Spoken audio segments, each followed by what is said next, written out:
everyone, my name is Laura Vandenborre and you're watching Healthy Living with Laura. And today we're here with Rubi, art therapist at Shift Family Health Center. And your private practice is called Resourceful Me Art Therapy. So I'm super excited to have you, another one of my colleagues here at Shift. And you are a psychotherapist, registered psychotherapist and registered art therapist, right?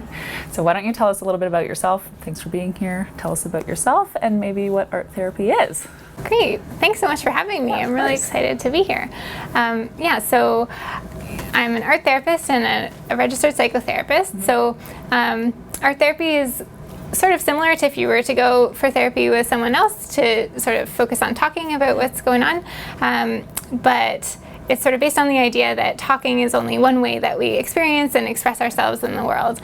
And I work with children mostly, so especially for kids, their natural way of processing things and expressing things is through art and creativity and play. Okay. So I have kind of the same qualifications as a therapist who focuses on talking, but I also get to use all of the art materials and the toys and that kind of thing as part of the process for the client. Okay. Oh, that's so fun.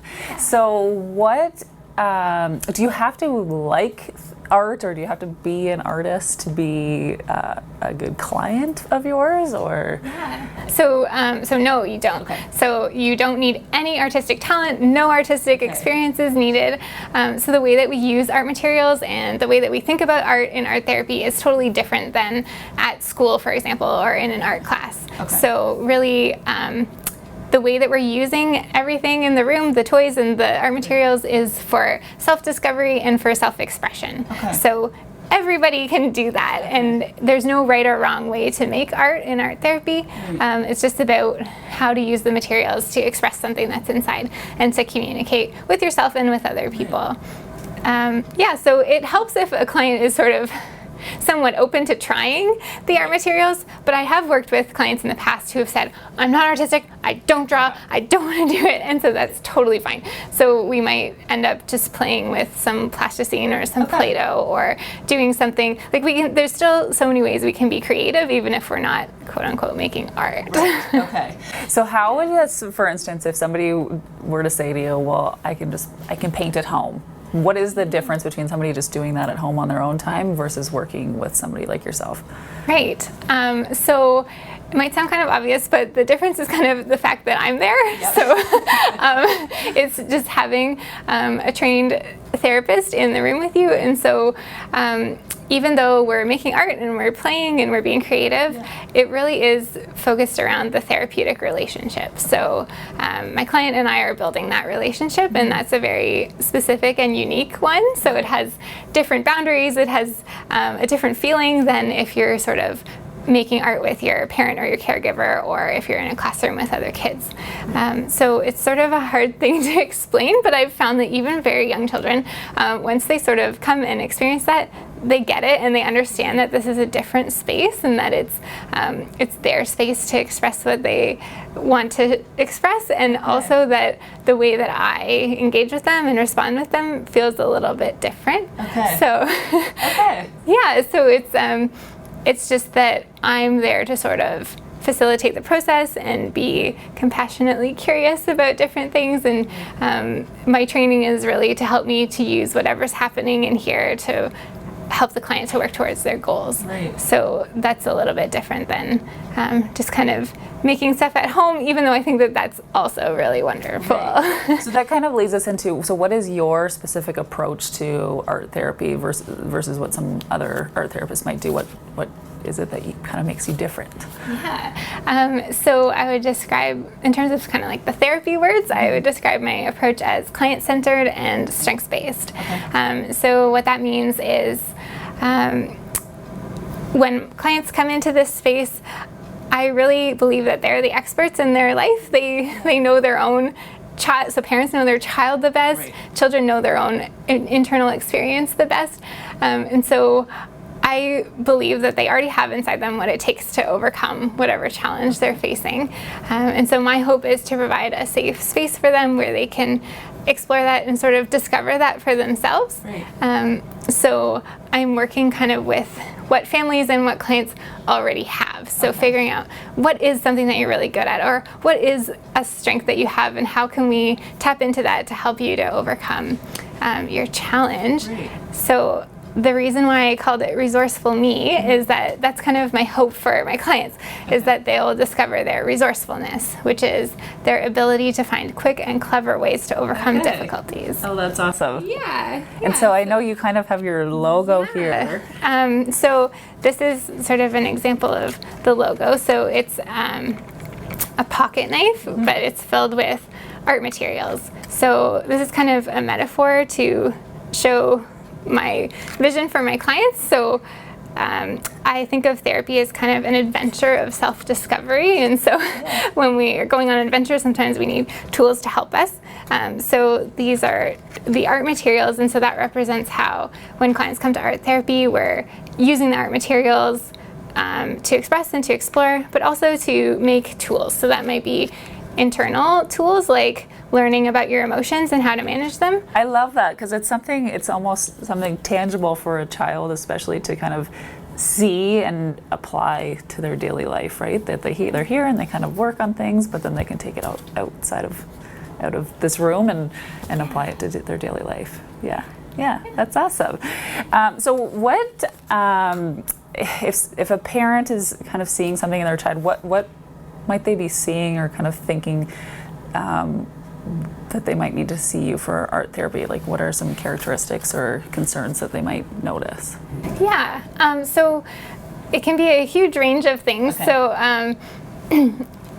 often parents might notice that their child is experiencing anxiety, so that might show up as having worries at bedtime or worries before going to school. If they're noticing just kind of a sudden change in behavior, so a child is like doesn't want to play outside with their friends anymore and they used to love doing that, or maybe this happens a lot, that there's kind of a regression that happens when a child's facing a really difficult challenge. So it might be that all of a sudden they're crying and they need help to tie their shoes when they've been putting their own shoes on for months, and it's like, what's going on? And or just being really clingy all of a sudden. Or it could be withdrawing. So they used to talk lots about how they're feeling and about their day, and all of a sudden they're just kind of shutting down and they don't want to be talking about their feelings anymore. So those can be signs that they're that something is feeling overwhelming, something's feeling too much. And some examples of things that might be is so transitions can be really challenging. So even we're coming up to summer, so the end of school and moving into summer, that's a huge change, and so that can be kind of challenging for kids to navigate that. It might be moving to a new house, starting with a new teacher, the birth of a new sibling can be can be wonderful and very disorienting. Change of routine for them. Yeah. I also work with kids who are just struggling with some big feelings. So like anger is one that can be really challenging. Children who've experienced a loss, so maybe someone that they love or even a pet can be really difficult. So just kind of grieving a loss. I work with kids who may have received a diagnosis, so maybe an exceptionality or something like that. So it might be autism or ADHD or giftedness. So this can be a really nice space for them to just kind of explore what that means and explore what they want it to mean. We can practice social skills, that kind of thing. So there's really is a wide range of... wide range, yeah. Okay, that's great. So what, if a family is interested in seeing you, or what does that process look like? Where do they start? Yeah, so typically first the parent or the caregiver would either call or email Shift, or they can do that to me directly and just say, hey, like, I'm interested in art therapy, and then we would set up a free introductory meeting. So the parent can come in and it's just 15 minutes. They can see the office and ask any questions they have about art therapy and just kind of share briefly why they're coming, and then they can get a sense if they feel like this would be a good fit. And if they'd like to continue, then the next step is for the parent to come for an initial consultation, which is an intake meeting, basically. So that's an hour. The child doesn't come, and it's just a chance for me and the parents to chat about what's going on for the child, what they're noticing, tell me a little bit of background about their child so I have some context of how this fits into their family's life. Okay. And then also to tell me how awesome their kid is and what their strengths are and what they're really great at. And then together we would come up with a plan for what art therapy might look like for their child and kind of establish what the goals would be. Okay. So that happens first, and then the parent is invited to bring their child for a sneak peek. So it's just like a little tour of the office. Again, just quick 15 minutes.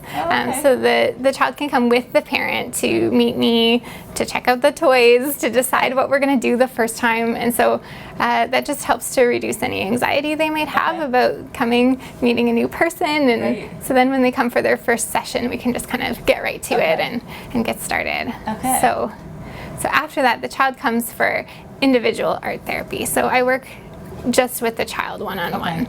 And the reason for that is just so that the child really feels like this is their safe space to express whatever they need to. And sometimes children, as adults, we might think that children have kind of funny ideas about what's something that they don't want to get in trouble, or they might not want to hurt their parents' feelings. So just having their own space just gives them a little bit of safety to share whatever that might be. And typically it's like, oh, okay. It's like a really big deal for the child, and maybe as adults we'd be like, that's why you didn't want to tell your mom.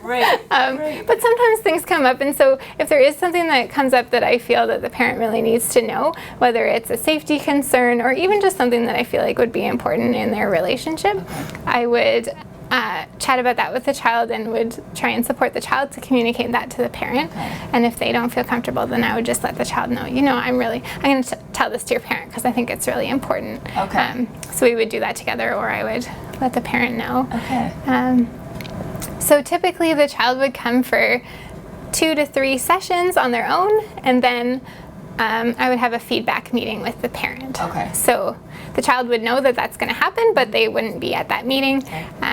It's just a chance for me to check in with the parent again and share some information about what's been going on. So not necessarily what the child has said or what they've done, but just general information about how they're responding to the process and how we've been working on the goals and what I've been noticing. And then the parent can let me know what they've been seeing at home, what's been happening at school, and then we can just kind of check in to see, okay, are we on the right track? Do we want to try 3 more sessions? Do we need to adjust the goals? And that's how we kind of work together, and we just sort of repeat that process as needed depending on the situation. So then everybody's probably different about how many sessions you'd see them for, how long this might be, a year-long process or longer maybe.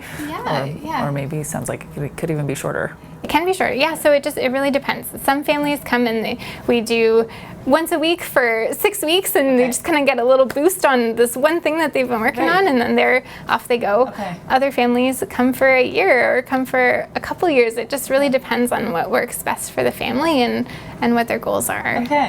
Oh, that's so awesome. So what typically happens, I know we're going to do some demonstrations here, but what typically happens during a session with a child?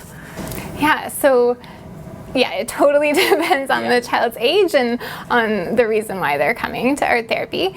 But basically, my job as the therapist is to sort of set the frame for the session. So there's always a beginning and a middle and an end to the session. That's just to help the child feel safe and to know what to expect. And I always have something prepared for what we're going to do. So pretty much no matter what, when a child comes, the first thing we do is we check in about how they're feeling. So there's lots of different ways to do that. That just kind of sets the tone that this is a safe place to talk about feelings, that I'm very interested in that. But the child is always welcome to accept or not with that invitation. So some days they may not feel like talking about their feelings, and that's okay. But I'm always going to start out with that and just check in. Then in the middle of the session, we do something to work towards the goal. So it might be an art project that we focus on for most of the time if it's with an older child. Sometimes little kids want to do a whole bunch of things. So we might do 5 different things, but it's all kind of connected to our goal. And then at the end, we we do like a checkout with feelings. So go back to the feelings chart or whatever we're using and say, how are you feeling now? Is it the same or is it different? And that lets me just kind of gauge where they're at as well for going on in their day. And we might need to do something to sort of transition, maybe something calming, or maybe just something to sort of shift the energy to sort of help them that this part is done and now they're going on to the next thing in their day. Yeah, so I kind of provide that structure, but then as part of it being client-centered, my client is welcome to accept that or not. So I might say, okay, today we're gonna make a puppet, and I have everything out on the table, and the child comes in and they're like, no, today I need to make a painting. There's just something I need to paint. And so absolutely, let's do that. Okay. And if that's something that's happening every time, then maybe we'll chat about that. And maybe I'll just say, I've noticed that whenever I have something ready, it seems like you just it's important for you that we do your idea. And so maybe that's something we would chat about, and we would say, okay, like, is that something that happens at school, or is that kind of a pattern that's there, and just sort of explore what that's about. Okay. So that's an example of how we can kind of use whatever is happening in here to help the client to sort of self-reflect and understand themselves and how they're operating in the world, and if we need to make any sort of adjustments or try something a little different that might work a bit better for the client.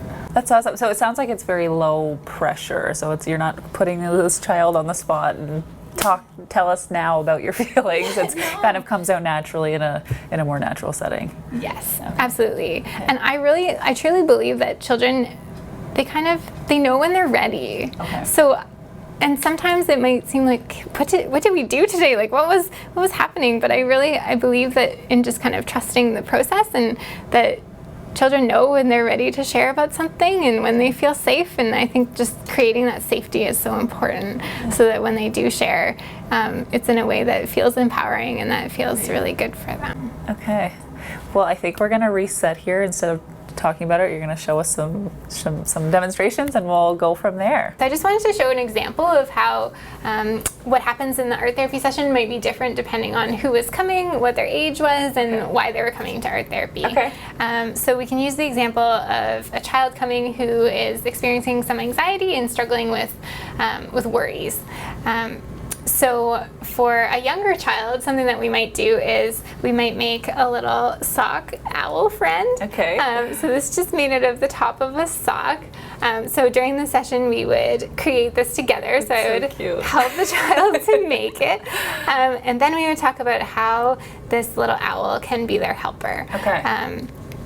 So the idea is that owls are a great helper for worries because they stay awake all night long. So lots of times at bedtime it feels hard to go to sleep because we have these worries, but our owl friend can help us by holding on to our worries while we're sleeping.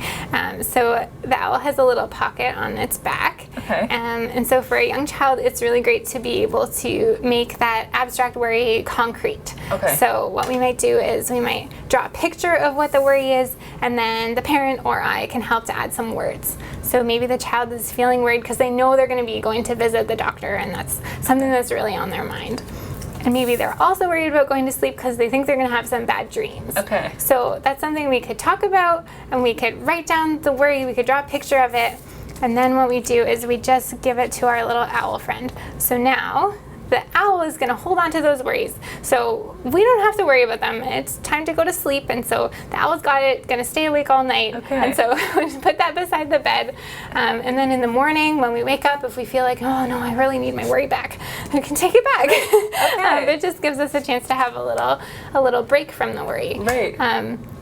So this works really well for a younger child because it's sensory, they can squeeze it, it's soft and it's cute, and it sort of plays into their imaginative thinking that this owl really can be their helper and really is going to stay awake all night.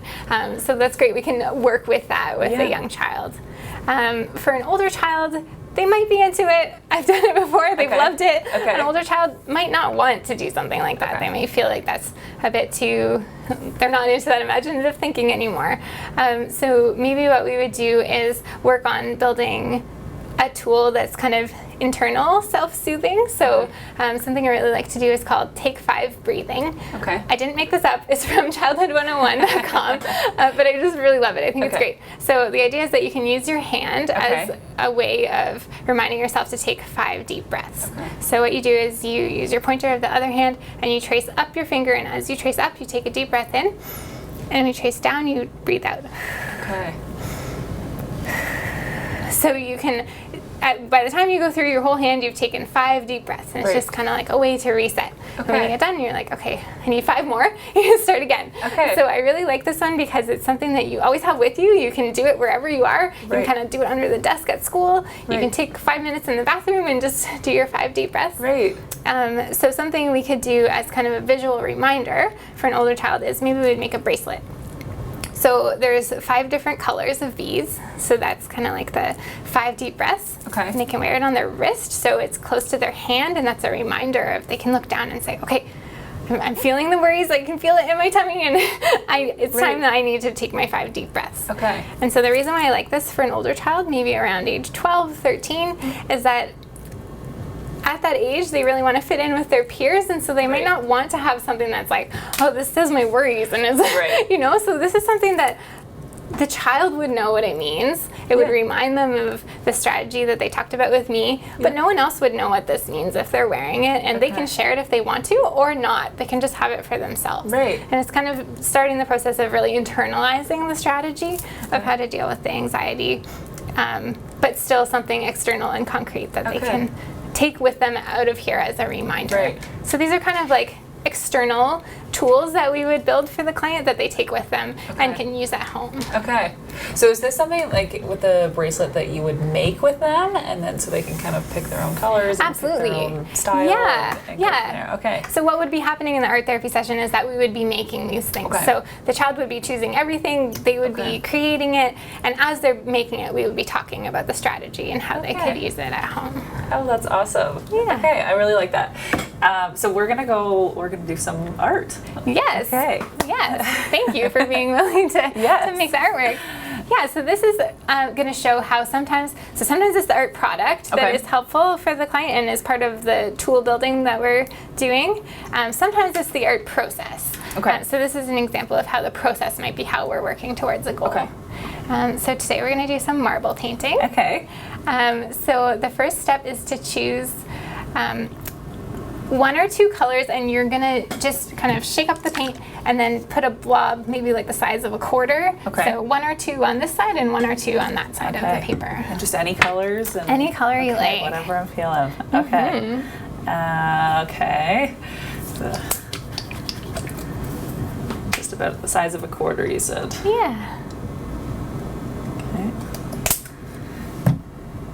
How many colors? Does it matter? 1 or 2 on each side. 1 or 2 on each side.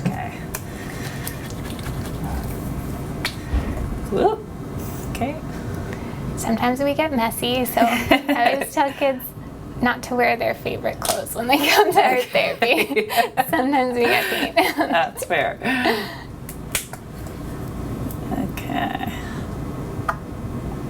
There we go. Awesome. So the next part is to choose some marbles. So we have some different sizes, some different colors. So just choose a couple of those and put them into the box. I'll just put them in. I'm gonna go for this freckled one here. 2 or maybe 1 more. 1 more. Another small one. So now I'm gonna invite you to pick up the box lid. And so what you're going to do is just experiment with kind of moving the box. And so what we're going to do is get the marbles to go into the paint and then move across the paper. And so that's how you're going to make your painting, is by moving the marbles around in there through the paint. This is fun. So do you see adults ever? I do, I do. So I've kind of put it out there, sort of focused on working with children, but I think that it's really wonderful for adults as well. And sometimes people just feel a bit uncomfortable about the idea of sitting and talking about what's going on, and they prefer to be doing something even as they're talking. I can see that. somebody might open up a little bit more when they're kind of distracted by something tangible. Yeah, and I think it's just feeling like your hands are busy, and sometimes it's just even not having the direct eye contact, which can be really intense. Okay. So absolutely, I definitely see that. Okay. Adults and teenagers are welcome. Okay. Yeah. Okay, great. Okay, so I wonder if you'd like to try just kind of like moving fast, like shaking the wax. Okay. Awesome.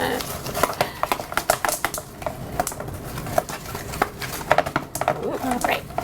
And now how about have you pick one color and see if you can get the marbles to go to that color. That color.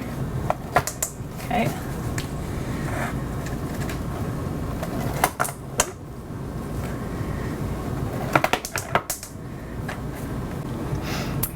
So I thought maybe I could just share with you some ways that I might use this art task with the client. So I really enjoyed doing this one. And there's different ways we can use it. So sometimes it's just kind of to ease in, kind of like an introduction to art therapy, because there's not very much pressure on what you're creating. It's just kind of a fun, different thing to do with the art materials. Also, sometimes I use it as a way to practice impulse control. So if a child is struggling with, like maybe they're really hands-on or they're just having a hard time controlling their body and listening to what's being said, this is a fun way we can practice that. So practice shake really fast, then practice going slow. And so the art process itself is a way of practicing that impulse control. It's also a great way to explore a client's relationship with control. Because I didn't ask you what you noticed about this, but generally it's pretty hard to make the marbles go exactly where you want them to go, especially if you have different sizes. The big one rolls fast and the smaller ones move slower.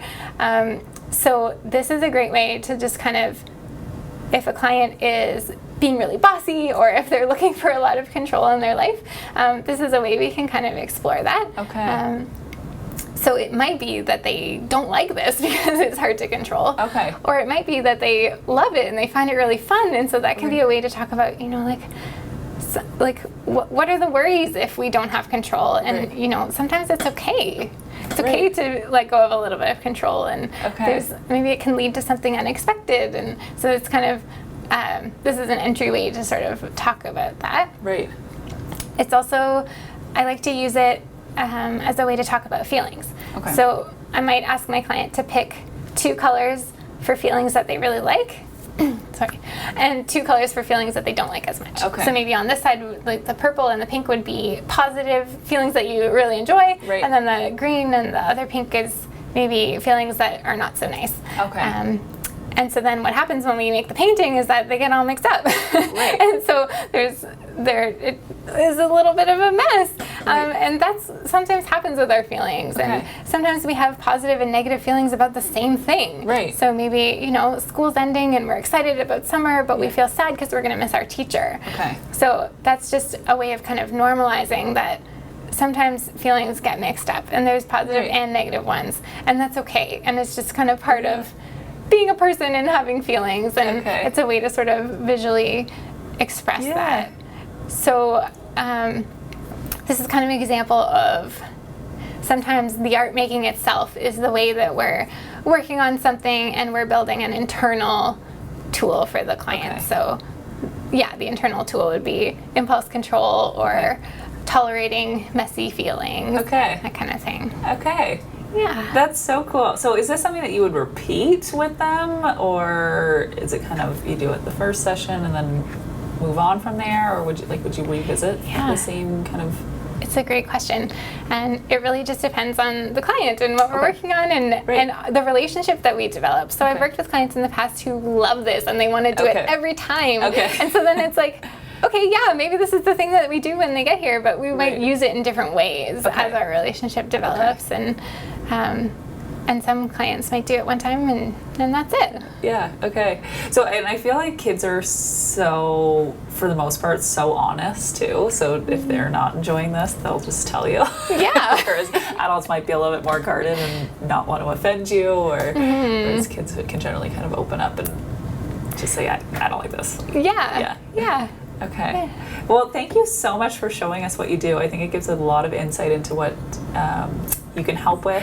If you are a healthcare professional and would like to be a guest on our show, please email me, Laura, at alignpodorthics@gmail.com. And thanks again to Ruby for having us.